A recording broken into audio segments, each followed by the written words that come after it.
नमस्कार,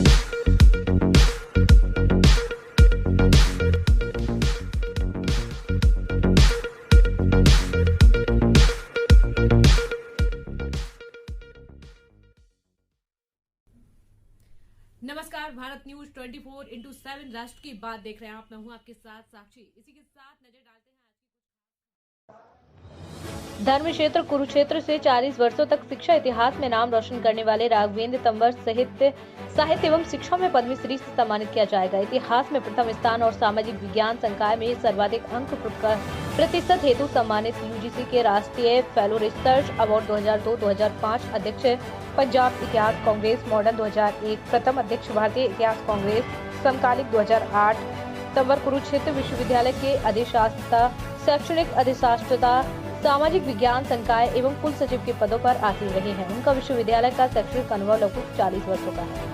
ग्रामीण परिवेश में जन्मे और पले से पद्मश्री अवार्ड से चयनित होने वाले डॉक्टर राघवेंद्र तंवर ने कहा कि उन्होंने कभी सपने में भी नहीं सोचा था कि 40 साल की मेहनत और शिक्षा का परिणाम पद्मश्री अवार्ड के जरिए नवाजा जाएगा। और फोन की बार घंटियां बज रही हैं। बधाई देने वालों का घर पर तांता लगा हुआ है। किन उपलब्धियां, काफी उपलब्धियां हैं यूनिवर्सिटी में, शिक्षाविद भी रहे हैं। बेसिकली पद्मश्री जो है ये किसी व्यक्ति के विशेष काम के लिए दिया जाता है। मेरे संबंध में जहाँ तक मेरा प्रश्न है तो मेरे 2-3 किताबें मेरी विश्व प्रसिद्ध हुई है। मेरा मूल काम तो कश्मीर पर है जिसके लिए सरकार ने मुझे ये सम्मान दिया है। उसमें एक किताब ये छपी है कश्मीर के संबंध में। तो मैंने इस किताब में 1947 में कश्मीर की क्या परिस्थिति थी। पाश्चात्य मीडिया का ये मानना है कि कश्मीर का मुसलमान उस समय भी हमारे पक्ष में नहीं था। पाश्चात्य से मतलब अंग्रेजी मीडिया, अमेरिकन मीडिया। मैंने अपनी रिसर्च से ये साबित किया कि जो सामान्य बहुमत जो मुसलमान था या सिख था या हिंदू था कश्मीर का, वो 47 में बिना किसी शक भारत में अपना विलय चाहता था। ये एक बहुत बड़ी खोज है और मेरी किताब की रिसर्च द्वारा ये स्थापित हो गई है। इससे हमने जो आडंबर रचा गया था भारत के विरुद्ध कश्मीर में या विश्व में कि कश्मीरी मुसलमानों के साथ हमने अन्याय किया, मेरी किताब ने ये साबित किया कि ऐसा नहीं है। दूसरा, मैंने इस किताब में ये साबित किया कि कश्मीर के जो जड़ है, कश्मीर का जो इतिहास है, प्राचीन इतिहास है, उसका 2-3 हजार साल से हमारे बाकी देश के साथ, भारत के साथ बड़ी गहरी उसकी जड़ें हैं। आना जाना, शंकराचार्य गए 2000 साल पहले, बड़े बड़े मंदिर वहाँ बने, संस्कृत का जन्म कश्मीर में हुआ, शारदा भाषा का वहाँ जन्म हुआ, शैव धर्म का वहाँ जन्म हुआ। ललित द्वितीय जो महाराज है, जो महाराजा ललित द्वितीय को विश्व का सबसे बड़ा हिंदू साम्राज्य श्रीनगर उसकी राजधानी थी। अशोका ने श्रीनगर की स्थापना अशोका ने की, मौर्य। तो ये इस किताब में इन सब बातों को उठाकर मैंने ये साबित किया ये रिसर्च द्वारा कि कश्मीर को आज दूसरी नज़र से देखना इतिहास के साथ खेल होगा। और कश्मीर तो अटूट भारत का अंग रहा है हजारों साल से। याद आज भी हम जानते हैं, 2000 साल पहले भी अमरनाथ यात्रा करते थे, आज भी करते हैं। एक एक पहाड़ी, एक एक नदी का नाम हिंदू देवी देवताओं पर वहाँ रखा गया। एक तो मेरी किताब जिस वजह से सरकार ने मुझे सम्मान दिया है, ठीक समझाए देना। दूसरा मेरी रिसर्च है पार्टीशन, विभाजन पर 1947 में। 1947 के इतिहास को अगर आप देखें, कोई भी ऐसा महत्वपूर्ण लीडर नहीं है जिसने इस निर्णय का विरोध नहीं किया, कुछ मुट्ठी भर को छोड़कर, समेत गांधी जी ने तो ये कहा था कि मुझे बताया नहीं गया। अब विभाजन हो गया, एक देश। देखिए, भारत की जो कल्पना अगर आप इसको भौगोलिक रूप से देखें, भारत एक विशाल देश है। हिमालय से लेकर महासागर तक इस देश में राजनीतिक अलग अलग रहे लोग, पर संस्कृति यहाँ की, अगर आप यहाँ से, हम हरियाणा में बैठे हैं, यहाँ से अगर हम तमिलनाडु जाएं या तमिल का कोई बंदा यहाँ हमारे आए तो आपको कोई अंतर नहीं नजर है। मूल बात तो भारतीय होगी, हम भाषा दूसरी बोलते हैं, खाना दूसरा खाते होंगे, पर अंदर से एक आवाज़ जो भारतीय की आती है। तो ये अटूट देश रहा है कोने से कोने तक। पार्टीशन का जो सबसे बड़ा दोष था भारत के विभाजन का, वो ये था कि धर्म के आधार पर इसको विभाजन किया गया। ये विभाजन की जो कल्पना थी, इस कल्पना के अंदर जनमानस नहीं था। मैं एक भी गांव, 40 साल से इतिहास पढ़ा रहा हूँ, रिसर्च की है, दुनिया भर घूमा हूँ, मुझे एक गांव बताइए जिस गांव में केवल एक धर्म के लोग रहते हो। हर गांव में आपको मुसलमान भी मिलता था, हिंदू भी मिलता था, सिख भी मिलता था, छोटी जाति बड़ी जाति सब लोग मिलते हैं। तो किस आधार पर इस देश का विभाजन हुआ? जनमानस नहीं चाहता था 47 में अपनी रिसर्च, दूसरी किताब जिस पर सरकार ने मुझे मान्यता दी है ये, वो पार्टीशन पर जो है, मेरा ये कहना है कि भारत का विभाजन जो है ये एक जीते जीव को काटने के समान है। मेरी किताब का टाइटल मैंने दिखाया कि एक जीते जीव को दो भाग में कर दिया है। जनमानस 47 में विभाजन नहीं चाहता था। ये आश्चर्य की बात नहीं है कि पाकिस्तान में कम मुसलमान गए, बाकी ज्यादा मुसलमान, आज भी ज्यादा मुसलमान है। 47 में मुसलमान कहाँ गया यहाँ से? बहुत मुट्ठी भर, लगभग 45 लाख मुसलमान यहाँ से गया। तो ये जो मेरा कहने का अभिप्राय है कि जो पार्टीशन का सिद्धांत है, धर्मों के आधार पर एक भारत जैसे विशाल देश को बंटवारा करना मूल रूप से ये गलत था। और ये हो तो गया, ये किया क्यों? ये मुट्ठी भर के जो ऊपर की लीडरशिप थी, चाहे मुस्लिम लीग की लीडरशिप है, चाहे कांग्रेस की लीडरशिप है, मुट्ठी भर लीडर है। अगर आप उस जमाने की प्रेस को देखें, वहाँ जो उस जमाने की रिपोर्ट्स को देखें, सामान्य लीडर बहुत सा ऑपोजिशन है। पाकिस्तान के संबंध में ग्रामीण लेवल पर, ग्रास रूट लेवल पर कोई सहमति नहीं है, पर विभाजन हुआ और विभाजन की कीमत देश चुका रहा है। डॉक्टर अम्बेडकर ने तो ये कहा था, ये सबसे बड़ी भूल है। अनेक लीडर्स को, आप जिसको लीडर को उठा के देखिए, आपको यही उत्तर मिलेगा। मूल बात तो ये है जिस पर मैंने एस्टैब्लिश किया। अभी रिसेंटली एक किताब आई है, मैंने सामान्य वर्ग के लिए लिखी है किताब, वो लगभग 250 चित्र हैं उसमें, माननीय प्रधानमंत्री को भेंट करने का मुझे अवसर मिला। तो उस किताब में मैंने 250 चित्रों के माध्यम से सामान्य रीडर के लिए, वो किताब अभी इंग्लिश और हिंदी में प्रकाशित हो चुकी है, पब्लिकेशन डिवीजन द्वारा, प्रकाशन विभाग भारत सरकार द्वारा, और अन्य कई भाषाओं में वो जल्दी आने वाली है, उस पर काम चल रहा है। जी, आपसे अनुभव? देखिए, मेरे लिए तो बहुत आश्चर्य की बात है। मैं मूल रूप से एक टीचर हूँ। 40 साल पूर्व मैंने पुलिस की नौकरी, IPS छोड़कर मैंने टीचर बना हूँ। आपको बहुत ऐसे उदाहरण सारे देश में, दुनिया में 10-20 लोग भी नहीं मिलेंगे जिन्होंने पुलिस की एक ग्रामीण हूँ, ग्रामीण परिवार में जन्म हुआ है।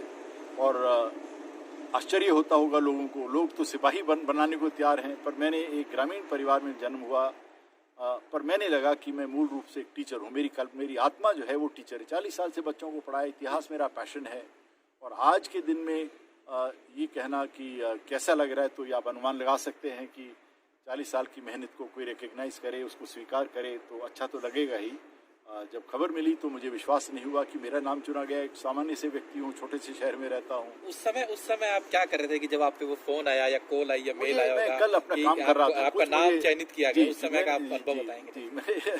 है तो बड़ी इंटरेस्टिंग बात है। कल मैं सुबह परसों की बात है, 11-11:30 बजे, तो मुझे अतिरिक्त गृह सचिव भारत सरकार का फोन आया। तो उन्होंने कहा कि आपका नाम चयनित हुआ है। तो प्रारंभिक तो यही था कि मैंने तो ना अप्लाई करने का सिस्टम होता नहीं इसमें, कैसे किसने चयन कर लिया, ना मैं कहीं आता ना जाता। मेरी नेचर से मैं ना कुछ काम करने वाला व्यक्ति हूँ। और तो फिर उन्होंने सारी डिटेल बताई, तो नेचुरली आश्चर्य हुआ मुझे। मैंने शुक्रिया अदा करा और राम करके अपने आगे बढ़ा। फिर दिन में काम करता रहा। मुझे अंदाज़ा ये था कि 26 जनवरी को इसकी घोषणा होती है, मुझे पता नहीं था कि एक दिन पहले हो जाती है। शाम को फिर मुझे एक मित्र हमारे अमृतसर में पत्रकार हैं, उन्होंने देखा। तो बाकी तो कहानी है, फिर लोग आते रहे, सारी रात चलता रहा काम मिलने वाले। शिक्षाविद के साथ 2008 में आपको रिसर्च फेलोशिप अवार्ड मिला, तमाम मंचों पर आपको। वो 2002 में वो एक राष्ट्रीय पुरस्कार था, नेशनल फेलो मुझे चुना है। उस जो मेरी जो पार्टीशन वाली किताब है, तो वो लगभग विश्व भर में बहुत प्रचलित हुई है। आज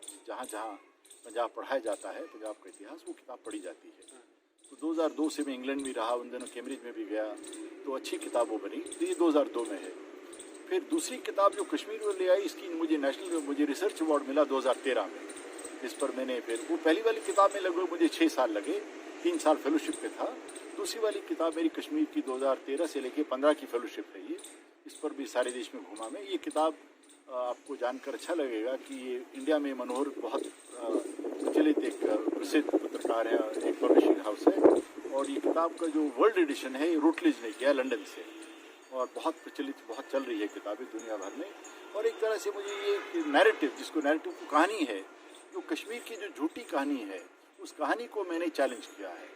और चैलेंज करने के बाद मेरी बात स्वीकार हो रही है, और आज सरकार भी उसको सीरियसली ले रही है। कश्मीर की जनता, मेरे बहुत मित्रों का कश्मीर से फ़ोन आया है 2 दिन में, जब से उनको पता चला, और बहुत मित्र हैं, सब लोग सहमत। सच्चाई यही है, ज़मीन की सच्चाई कश्मीर की है।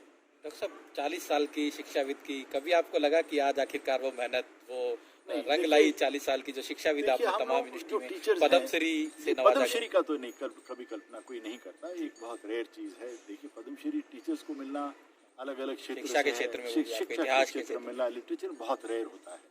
और मैंने कभी अपने आप को सच पाते हुए कभी उस दर्जे पर देखा ही नहीं था। काम में लगा रहा हूँ, 67 साल का हो गया हूँ आज, 40 साल पढ़ा है, 21 साल की उम्र में पढ़ाना शुरू कर दिया था। तो जब ये चीज़ मिलती है तो आप अनुमान लगा सकते हैं कि कैसी भावना होती है। तो खुशी भी है और आश्चर्य भी है और कृपा लगती है, सरकार ने कम से कम देखा किसी एक व्यक्ति को काम करते हुए को। इस सरकार की विशेषता ये है कि देखिए, मैं सच बता रहा हूँ कि एक अनजान हूँ उस बात में, कभी कोई मेरा कोई राजनीतिक लेना देना नहीं, आना जाना नहीं, कोई नेटवर्किंग जिसको कहते हैं नहीं करता हूँ। तो सरकार को काम अच्छा लगा तो जाहिर है। खासतौर पे क्या करें, कुरुक्षेत्र विश्वविद्यालय की तो बहुत बड़ी सौभाग्य की बात है। कुरुक्षेत्र विश्वविद्यालय में आप रहे, तमाम वो स्टूडेंट्स जो आपके शिष्य रहे या आने वाले बहुत हैं भावी जी, में बहुत जिनकी मेरे जो आपके स्टूडेंट्स अंडर हैं में जो PhD, उनके लिए बिल्कुल क्या रहेगा? हमारे परिवार के बिल्कुल सदस्य। देखिए, जिसके साथ आप पीएचडी करते हैं परिवार का सदस्य बन जाता है। मैंने 15 पीएचडी को गाइड किया है, लगभग 35 एमफिल स्टूडेंट्स को गाइड किया है। तो आप अंदाज़ा लगा सकते हैं मेरा दायरा क्या है। बहुत बच्चे मेरे पढ़ाए हुए बहुत अच्छी अच्छी जगह नौकरियों पर हैं।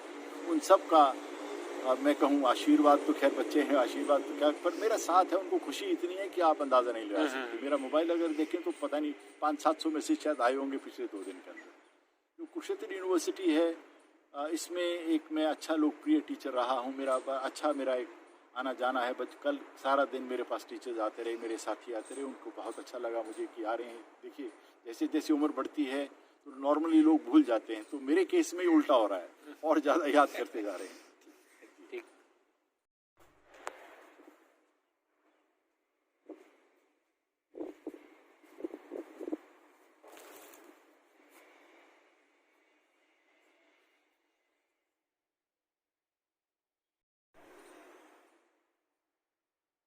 मुझे याद है, मेरे को शिमला जाना था, कोई कन्वोकेशन था पत्रकारों का हमारा, 3-4 पत्रकार साथी रुकना चाह रहे थे। उसमें फर्स्ट इंप्रेशन लास्ट इंप्रेशन होता है। क्या हुआ था?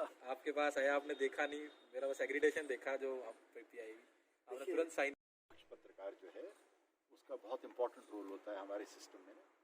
और सारे जो लोकल प्रेस के हैं, जो बच्चे हैं छोटे छोटे, जो ये भास्कर क्या, जागरण, सब मेरे साथ जिन बच्चों